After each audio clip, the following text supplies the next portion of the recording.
New York. Legal experts around the country are weighing in on how a presidential indictment plays out in the courts. But unlike typical indictments, this one could have an impact on the country's politics. CBS 58's Gabriella Bacara joins us now in studio with what experts are saying this could mean for the upcoming presidential election. Gabby? Well, Jess and Natalie, the indictment of a former president and presidential candidate is unprecedented. So it's hard to know exactly how this will impact politics in Wisconsin. Although a professor of government tells me with Wisconsin being a swing state, he has an idea of what voters might be thinking.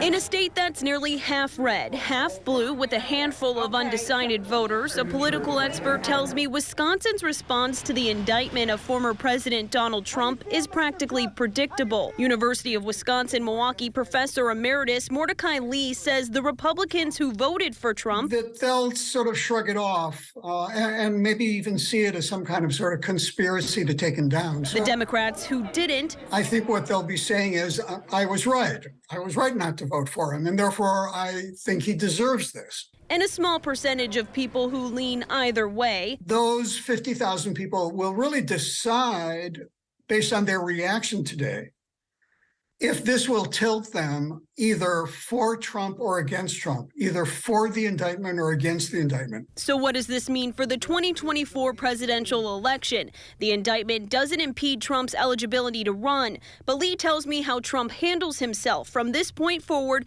may impact whether Wisconsin turns blue or red next year.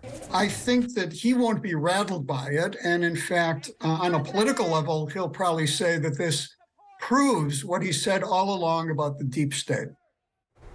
It will likely be privately arranged for Trump to be processed, but if the former president tells people when and where it's happening, experts say it could quickly turn into a circus. Both political and legal experts tell me that would not be in his best interest. Reporting in studio, Gabriella Bacara, CBS 58 News.